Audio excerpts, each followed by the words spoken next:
C'est un enjeu important pour l'AFSI parce qu'il est proche de nos adhérents et de leurs préoccupations. En fait, la relation entre l'interne et le business est assez éloignée aujourd'hui, on s'en rend compte encore dans les entreprises, et certainement qu'on peut mieux faire. Et pourquoi mieux faire? Simplement parce que la relation entre le business et l'interne, c'est un outil de motivation des collaborateurs, c'est un outil également de performance de l'entreprise globale. Les interactions entre la relation client et la communication interne et ce concept de symétrie des attentions est très important. C'est pour un client satisfait, c'est d'abord des employés satisfaits. La littérature est très importante à ce sujet, et notamment un livre qui vient de sortir signé Vinay Nayar, un chef d'entreprise indien. Le livre au titre éloquent s'appelle « Les employés d'abord, les clients ensuite ». Alors l'enjeu, c'est le pouvoir du client finalement qui s'accroît avec son expression sur Internet, ce nouvel âge de la relation client qui fait que son expression est présente dans l'entreprise, sur les réseaux sociaux, son expression est partagée dans l'entreprise, il a un nouveau pouvoir. À ce nouveau pouvoir doit correspondre aussi un nouveau pouvoir des employés chargés de répondre à ce client.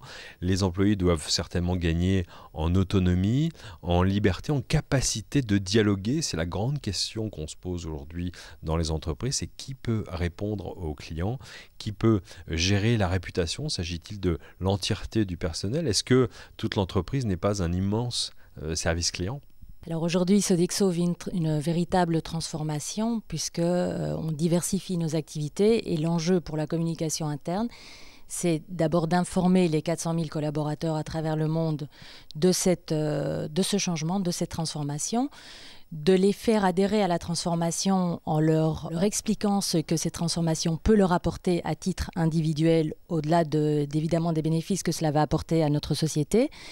Et ensuite, la dernière étape ou l'étape la plus importante, c'est de s'assurer qu'ils vont s'impliquer, ils vont s'engager et vont devenir les acteurs de cette transformation parce que bien évidemment, sans eux, Sodexo n'atteindra pas son objectif. Les enjeux du business sont expliqués tous les mois aux salariés par le biais d'un kit de communication qui est fourni au magasin, donc avec des slides, des commentaires et quelques vidéos.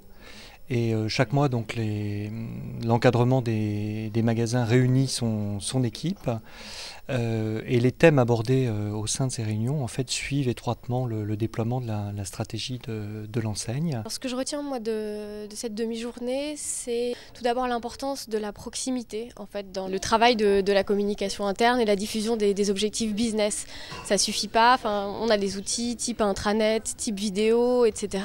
qui ne suffisent pas. Je pense qu'au bout d'un moment, vraiment c'est la proximité, c'est la rencontre, c'est l'explication qui peut se faire par chat ou de diverses manières, pas forcément physiques, mais en tout cas entre une personne et un groupe de personnes pour vraiment que ça fonctionne. Moi, ce qui m'a beaucoup marqué pendant cette demi-journée, c'est que l'ensemble des intervenants, qui sont bien évidemment des intervenants de communication interne en entreprise, ont parlé de toute une palette d'outils. C'est-à-dire que pour sensibiliser les collaborateurs au business de l'entreprise, il n'y a pas un outil, il n'y a pas deux outils, il y a tout un dispositif complet, toute une palette d'outils qui peuvent aller de choses très écrites, de manuels, mais aussi avec en particulier l'organisation de réunions, de rencontres, de discussions, et que c'est ça en fait qui va permettre de sensibiliser les collaborateurs au business de l'entreprise et de faire d'eux des vrais ambassadeurs et des vrais porteurs du projet de développement de l'entreprise.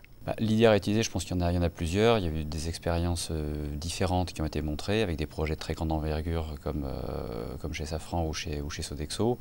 Là, on est sur des groupes mondiaux avec les problématiques de déploiement. Et puis, il y a des choses très opérationnelles.